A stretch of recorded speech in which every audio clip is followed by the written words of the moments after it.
댓글이 붙는지에 따라 일희일비하기도 한다. 잘 보이기 위해 얼굴도 고칠 수 있다. 단순 보정을 넘어 성형이 유행하고 있다. SNS 기업들은 좋아요 등 감정을 표현하는 이모티콘을 만들어 현대인의 고독을 이용하는 기민함을 보인다. 셀카 열풍은 디지털 전환 시대에 우리가 진정 남겨야 할 것이 무엇인지 고민하게 한다. 미국 정신의학회는 셀카에 대한 과도한 집착을 디지털 시대의 신종 정신질환으로 분류했다. 셀카에 정신질환을 바로 대입하는 것은 지나치다. 그런 논리라면 현대인이라면 누구도 어떤 형태로든 정신질환을 앓고 있다. 현대인의 소외, 불안, 두려움이 공동체의 불공정한 시스템에서 원인을 찾으면 광기가 되고 공동체를 위험에 빠뜨릴 수 있다. 이것이 셀카 열풍 등 디지털 시대의 문화 현상을 연구하고 대책을 마련해야 하는 이유다.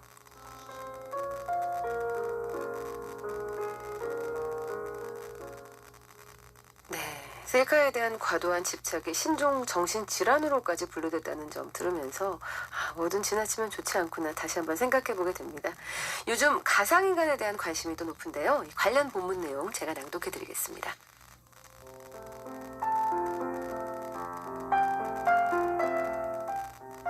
가상인간에 대한 관심이 뜨겁다. 장점은 무엇일까? 유명 연예인을 광고 모델로 쓰면 까다로운 요구 조건을 맞추느라 고생한다. 가상인간을 모델로 쓰면 그런 위험이 없다. 사람처럼 애니메이션, 웹툰, 소설의 주인공이 될 수 있고 가수가 되어 노래하고 콘서트를 열 수 있다. 가상인간과 동일한 인공지능 로봇을 만들어 같이 활동할 수 있다. 가상인간이 결혼하고 가족을 이루면 그것도 재밌거리다. 문제는 없을까? 가상인간의 명예를 훼손하면 어떤 책임을 질까? 가상인간은 사람이 아니므로 명예가 훼손될 수 없다. 허위 사실을 유포한 것이 되면 가상인간을 운영하는 기업에 대한 업무 방해죄가 될 수도 있다. 가상인간을 성희롱하면 성범죄의 책임을 질까? 사람이 아니므로 성범죄가 될 수 없다. 그러나 가상인간이 사람을 대신하는 아바타로 만들어진 경우에 그 사람이 성적 수치심을 느꼈다면 어떻게 될까? 사람에 대한 성희롱이 될 수 있다. 해킹 또는 바이러스 침투를 통해 가상인간의 활동을 방해하면 업무 방해가 될까? 가상인간을 운영하는 회사에 대한 범죄가 될 수 있다. 기존의 가상인간과 비슷한 가상인간을 만들어 활용하면 저작권 또는 특허권 침해가 될 수 있다. 가상인간이 실제 사람을 모방하면 어떻게 될까? 그 사람의 동의가 없다면 인격권, 초상권 침해가 된다. 가상인간을 이용해 새로운 산업과 시장을 만들 수는 있더라도 사람을 경시하는 풍조를 불러와서는 안 된다. 처음부터 끝까지 인간 존중의 정신과 가치 아래 이루어져야 한다. 시장이 사람 위에 있을 수 없다. 현실 세계에 가상 세계가 더해지는 것이다. 현실과 가상의 경계가 허물어져서는 안 된다.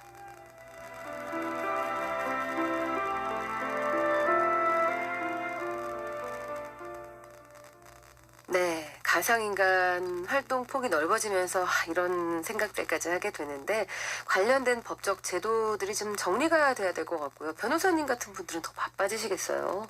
가상인간에는 여러 가지 형태가 나타나고 계속 증가하고 있는 것 같습니다. 네. 가상인간 모델이 있고 가상인간 가수도 있고 가상인간 대선 후보도 나오고 돌아가신 분을 가상인간으로 다시 재현하기도 합니다. 네. 가상인간은 어떤 장점이 있을까요? 사람처럼 변덕스럽지가 않습니다. 스캔들도 없죠. 네. 개런티를 요구하지도 않을 것 같습니다. 그렇지만 아무런 문제가 없을까요? 가상인간을 쓸 때도 여러 가지 법적 문제가 나올 것 같습니다. 예를 들면은 가상인간의 명예를 훼손할 수가 있을까요? 성희롱을 하면 어떻게 될까요? 차별적인 발언, 음란물을 만들어 돌리면 어떻게 될까요? 그리고 가상인간을 운영하는 기업에 대해서 업무방해도 문제가 있을 것 같습니다. 네. 저 같은 사람이 많이 바빠질 것 같기는 한데 미리 정리를 잘해서 공존할 수 있는 사회 시스템이 중요한 시대가 될 거라고 생각을 합니다. 네. 자, 어느 사회나 위험이 존재합니다. 디지털 시대에는 어떤 위험을 예상할 수 있을까요? 관련 본문 내용을 이상직 변호사께 청해 듣겠습니다.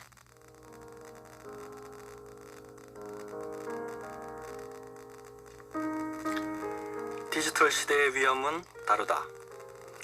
인공지능 로봇은 인간이 맡긴 일을 하지만 오류가 생기면 인간을 공격할 수 있다. 위험이 외부에 있지 않다. 위험은 과학기술 자체에 내재해 있거나 인간 또는 공동체 내부에 있고 내 외부에 겹쳐 있는 경우도 많아 다루기 어렵다. 위험은 정상적인 생활을 위해 감수해야 할 과정이 되었다. 위험은 임박해 명확해지기 전에는 알기 어렵다. 당연히 위험의 내용과 피해를 예측하기 쉽지 않다. 위험이 현실이 되면 통제가 힘든 이유다. 과학기술이 가져오는 혜택은 부유층에 쌓이고 위험은 빈곤층에 전가되는 것도 문제다. 위험이 예상되거나 발생하면 중요 정치 의제에서 제외하기 위해 애쓰고 전문가 등 소수의 엘리트로 논의의 장을 채운다. 위험에 관한 논의에 빈곤층이 배제되면서 사회 갈등으로 번진다. 소득의 재분배보다 위험의 재분배가 중요한 시대가 되었다. 과학기술이 고도화된 디지털 시대에는 부유층도 위험을 피할 수 없다. 부메랑 효과가 그것이다. 코로나19 등 바이러스는 부유층이라고 봐주지 않았다. 전쟁, 기후, 온난화의 위험도 마찬가지다. 공인된 위험도 주의해야 한다. 원자력 발전, 자율주행, 인공지능 등이 그것이다.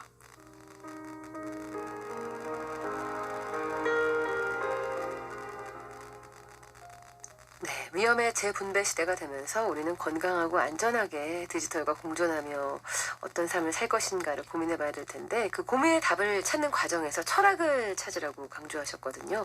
왜 중요할까요? 디지털 공간은 굉장히 싸우기 쉬운 장소입니다. 말에 칼이 들어있고 총이 들어있습니다. 네, 철학이 중요합니다. 철학이라는 것은 이 디지털 공동체 안에서 어떻게 살 것인가를 고민하는 학문이 될 겁니다. 자본주의, 약육강식의 논리로 이 공동체를 살 수는 없지 않을까요? 네, 공존이 중요합니다. 사람과 사람, 그리고 사람과 사람이 아닌 존재들, 온라인과 모바일 메타버스, 남자와 여자, 어른과 아이, 이 모든 것에서 공존이 필요합니다. 다만 제가 이렇게 나눈 것도 문제입니다. 이거 이분법적 사고거든요. 네, 선과 악, 어른과 아이, 이런 대립적 구도를 만드는 거 우리 벗어나야 됩니다.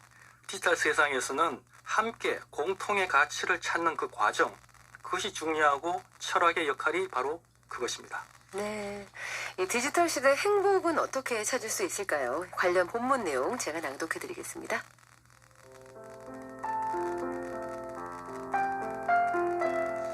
변화가 없는 삶에 행복이 깃들지 않는다. 변화를 받아들이고 변화에 올라타야 한다. 일상에서 작은 차이를 만들기 위해 노력해야 한다. 변화에 대한 대응은 위험을 수반한다. 한순간에 큰 차이를 만들려 하지 마라.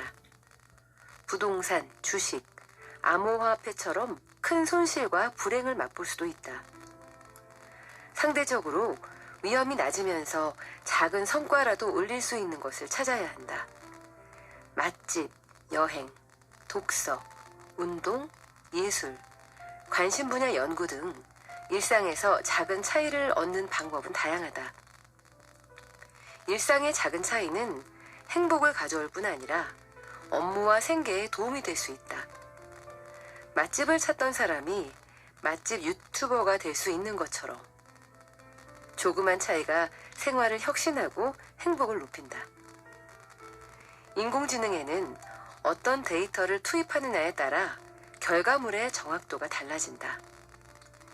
우리가 작지만 즐거운 데이터를 많이 접한다면 그것을 받아들여 생각하고 판단하고 실행하는 우리의 뇌도 행복하지 않을까? 그런 행복이 모여 블록체인처럼 연결되면 나와 연결된 많은 사람이 행복을 나눌 수 있다.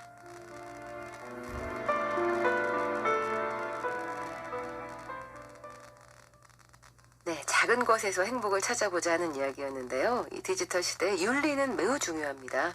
정보통신 전문 변호사로 디지털 시대의 행동 준칙을 설계할 때 염두에 둬야 될 윤리라면 뭐가 있을까요? 이 디지털 시대에는 인간 중심의 윤리가 통하지 않을 것 같습니다. 예를 들어서 강아지를 보죠. 사람이 아니니까 학대해도 될까요? 그렇지 않습니다. 반려견으로 이미 우리 가정에 중대한 일원이 되고 있습니다. 디지털 세상도 마찬가지입니다. 디지털화된 공간에는 아바타도 있고 가상인간도 있고 인공지능도 있고 다양한 것들이 있습니다. 그들을 도덕적으로 대우하는 것이 중요할 것 같습니다. 그 도덕적인 대우의 결과는 고스란히 우리에게 돌아올 것입니다. 인간이 도덕적이기 위해서는 인간이 아닌 다른 존재들을 도덕적으로 대하는 것이 굉장히 중요합니다. 저는 그것이 디지털 윤리라고 생각을 합니다. 네. 자, 이렇게 해서 오늘 혁신과 공존의 신세계 디지털 이상직 변호사님과 함께 만나봤는데 올 한 해 어떤 계획 갖고 계신가요? 예, 올 한 해는 디지털과 관련해서 그야말로 디지털 빅뱅이 일어나는 그런 시대입니다. 네. 그리고 저는 이것이 새로운 역사를 쓰는 디지털 창세기라고 생각을 합니다. 그런데 디지털이 좋은 세상만을 만들지는 않거든요. 나쁜 세상을 가져올 수가 있습니다. 이것을 우리가 막아야 됩니다. 디지털 세상은 오프라인 아날로그 세상을 대체하는 개념이 아닙니다. 보완하는 개념입니다. 우리는 오프라인 아날로그 공간 생활에 단단히 뿌리를 내리고 디지털로 가야 됩니다. 결국 정답은 아날로그 오프라인 공간에 있지 않을까. 그게 우리의 행복의 베이스가 있지 않을까 이렇게 생각을 합니다. 네, 아날로그 공간이 중심이라는 거 잊지 않고 사는 한 해가 돼야 되겠습니다. 자, 오늘 함께 해주셔서 고맙습니다. 이상직 변호사님과 함께 혁신과 공존의 신세계 디지털 만나봤습니다. 고맙습니다. 네, 고맙습니다. 네, 저는 끝곡 한영의 조율 보내드리면서 인사드릴게요. 명사들의 책 읽기 아나운서 윤지영이었습니다. 고맙습니다.